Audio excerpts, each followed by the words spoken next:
Bakokima te. Babel. Ça c'est Babel Massombo. Bonsoir peuple congolais. Bonsoir peuple congolais.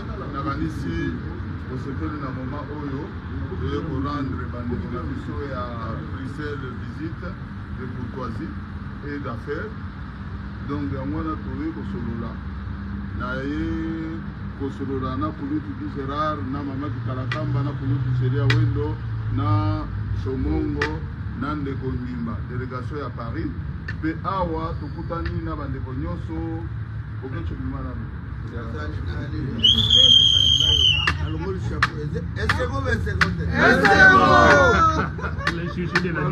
balobaka babe masombo na boketu ce sont des ennemis est-ce que nous sommes des ennemis voilà mais yamwana yepsi bangoki il y a rien qui va nous diviser pour na makambo ya komba pour la République démocratique du Congo totika ka kiego na biso makambo mabele tosanganaka toujours tango likambo ya Congo eye na pasi tango mama na biso Congo aza na pasi biso tosanganaka tozaka binemite toswanaka pete eza façon na biso langage na biso yango toye lelo ezali le 23 le 23 toye ko annoncer grande marche ya mobilisation et une grande marche pour ça le 6 pour le massacre oyo esalami na Goma nakanisi bandeko mususu bayaki na ambassade mais mututu azalaki convoqué te maintenant les autres ont convoqué ba congolais nyonso tokozala pour na massacre ya Goma le 6 oyo octobre ya mois prochain tozobanda acteur nyonso ya combat Mutu nyonso oyo ayebiki aza combattant de base et de souche toyebani ozala en Allemagne ozala en France ozala en Hollande en Angleterre ozala en Espagne ozala en Afrique du Sud tango yoki combat ebengi yo tika nyonso yaka na bitumba ya mboka. Il est temps de chasser l'ennemi du Congo. Il est temps de veiller vers la souffrance de notre peuple. Parce que biso to goti ka peuple biso souffrir biso to dia kana poto to la laka to sepelaka to betaka bato oyo baso ko mamboka maboko non yangwana biso to zana kati opposition radicale contre bato nyonso oyo baso ko sala mabe na kati ya République démocratique du Congo yango tozo senga ezala élection te Tshisekedi doit parti. Tshisekedi doit parti. Yangwana na sengi na peuple congolais dolobaki ki tozaki na temps d'observation et l'observation est finie donc tokomi na tango ya attaque ya action ko banda le 6 et puis tokosilisa yango le 25 novembre na Paris na arena Ingeta Kuluski Mbambo oye Papa Lumbumba oye Anakipa Vita oye Akoko Akongo oye Sepeli Tomoni Shomongo Babe Masongo Yaki Gérald Maneke Tomoni Kia Sheria Wendo Bersen Ranga Mama Rose Bandeko Motakoki ko diviser Komboyo Azate abotamite pe akozalaka te tosengi na bandeko nyonso bamoni image oyo bandeko mosusu boza na mwa baduti lere ekoki ya kosukola maboko kolibere mboka mama na biso Congo tata na biso Congo koko na biso Congo Félix Tshilolo il doit partir abomi bato bandeko na biso na Goma asali massacre atini ba militaire na ye na so na kitona bake komeka ba drone ol ba boma bata 123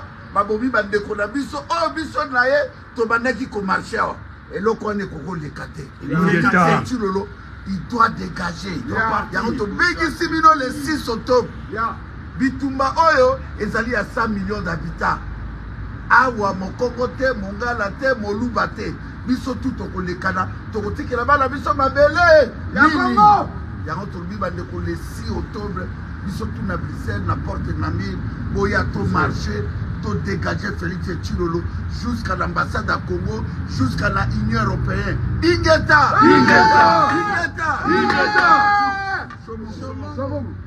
Ingeta bandeko na ngai balobi général alobi mutu na ngai Bokecho alobi ekomi moment ya rassemblement ekomi moment ya kotia mabele ya Congo liboso ya ye moment oyo entre biso na biso tobundaka mpona mboka oyo bato babundaki bakendaki koluka basolution na ndenge na bango mais moment oyo tokomi ekomi marche ya unité totambola na objectif moko ya Tshilombo dégage ba massacre esalami na Goma ba massacre ezali kosalama partout ya ezali kaka biso na kati ya diaspora nde tokoki kotelema parce que ce pays ezalaka na Hollande représentation ya ONU ezalaka na Belgique Union européenne eza na influence munene na kati ya Congo tokobanda marche na porte de Namir tokoleka liboso ya ambassade ya Congo tokoleka liboso ya représentation ya Nations Unies na kati ya Belgique tokokende ti na Union européenne parce qu'il faut totika mémorandum to exiger na Union européenne apesa ba sanction ndenge apesaka na époque ya Kabila ba sanction wana il faut ezala immédiatement pour permettre à ce que les officiers de la garde républicaine les Congolais vendre la paix. Donc Belgique et l'Union européenne ils assassin tranquillement. Il y a un sengi na ba Congolais nyonso bandeko nyonso ya France, Belgique, Allemagne, Hollande partout ce que bazali to ya biso nyonso les 6 to kuta la biso na porte de Namir à partir à 12h. Donc ça la manifestation ceux qui manifestent ba figure emblématique nyonso to ba na ta combat ba kozonga te to kokota na conclave kaka na butwa to ba ndenge nini to ko bakisa maele ndenge nini to ko sala poto continuer parce que après Belgique, il faut que les tirs dans ces pays. Il y a aussi une action à concert, il y a le 25, où il faut tout ça. Tout ça, il y a un moko.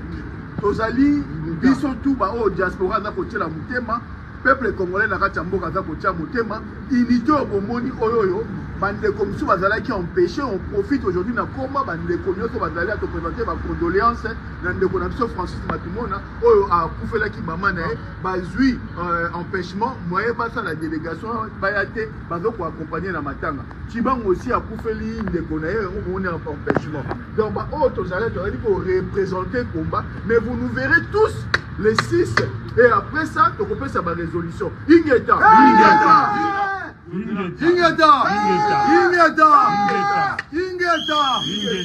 Peuple congolais, balobi l'air est grave.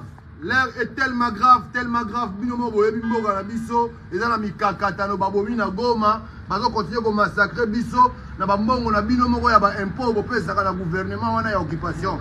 Bakomi ko tirer à bout portant la population ya Goma. Bakotirer pe na ya Kinshasa ka bongo. Yango to sensibiliser diaspora. Diaspora mobimba en général. Bomoni unité à bas combattants, soit disant bas combattants bapanzana jamais. Le Congo a besoin de nous tous. Yango to bengi sibino le 6 octobre oyo na porte de Namir, na place Lumumba, manifestation ko bana 12h. To kolega l'ambassade de la République démocratique du Congo, ti to kolega la institution ya Union européenne. Place manifestation c'est aussi là. Yango to bengi si ba combattants nyonso. Oyo nyonso mi benga mi mobundeli ya mboka. Ba mama Nkongo, ba Nenkongo, ba na Mvuluzi, ba na Kimbangu, biso nyonso, ba na Lumumba, peuple congolais en général, tous à la wana, pour te mettre chèque, na groupe où va s'accaparer na pouvoir par la force. Le peuple a le devoir de le mettre chèque. Ingeta!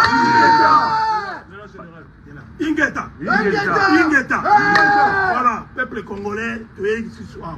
Biso, tous à la kaka, toujours une banda. Tobimi li banda. Tous c'est la bino. Tous à li banda.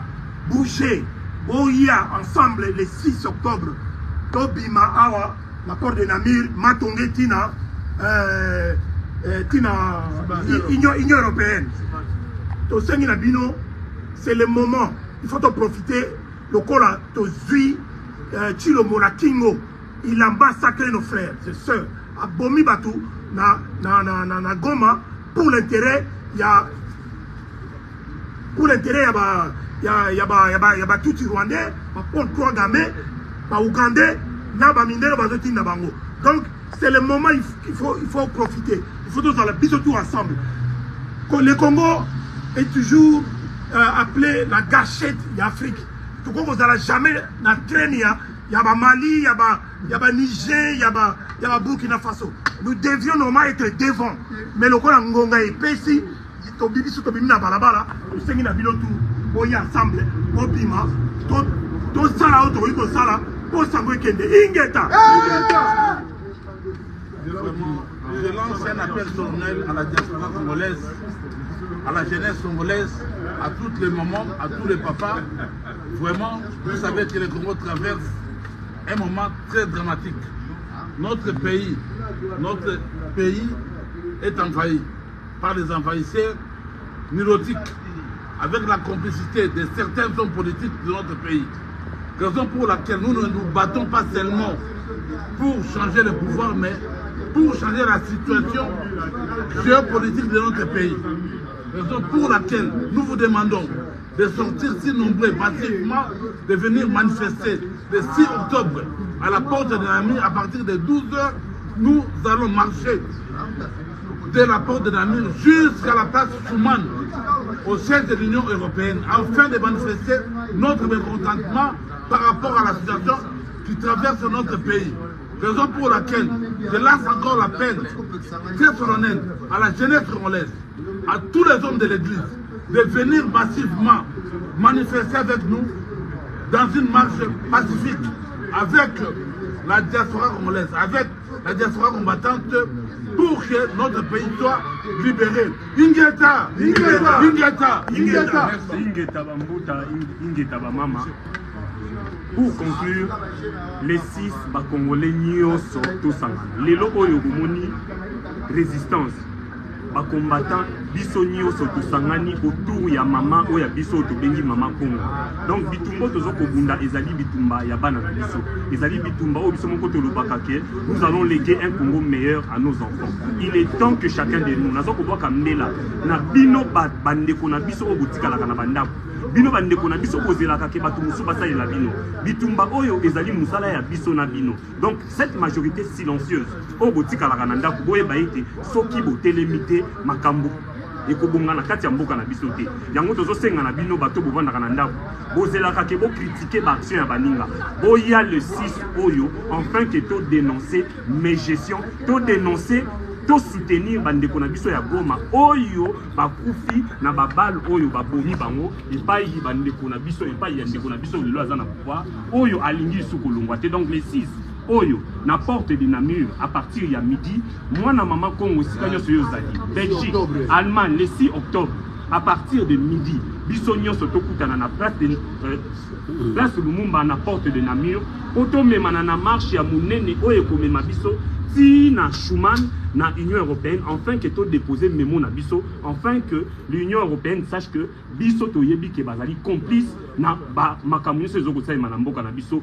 ingeta. Ouais, bande quoi en tout cas bomoni ke ba combattant tout ya France ya etika ya Allemagne bazaki na bazaki présenté mais boye ba ke tous les combattants à Luxembourg, il y a Allemagne, il y a Hollande, il y a France, il y a Angleterre, en tout cas, au Singabino, le 6 octobre 2023, Tokutana la gare du Midi. Pardon.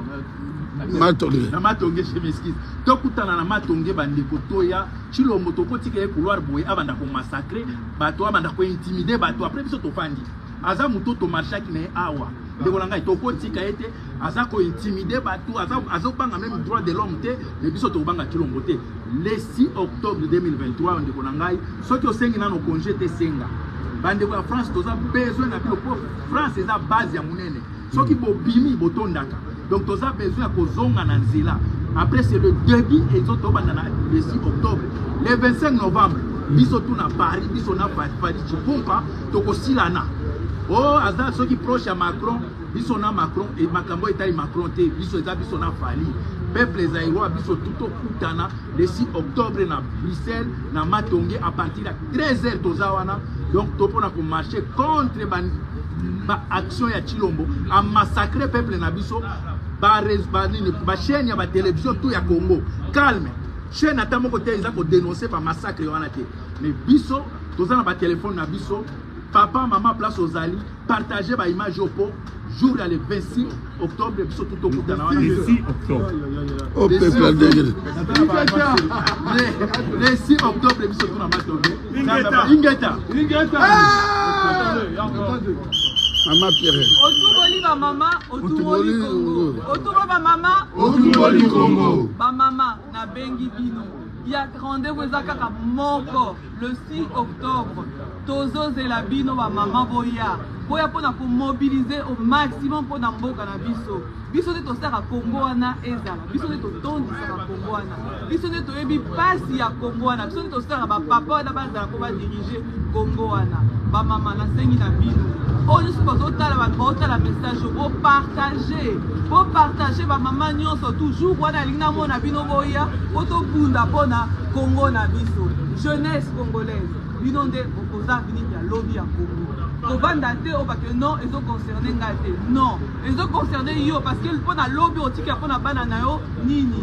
Donc na sengi bino rendez-vous ezaka moko le 6 octobre, biso surtout na porte de Namur à partir ya midi. Donc aussi ma inde tina Union européenne. Donc ani jeunesse nazo de la bino le 6 octobre. Merci Ingeta.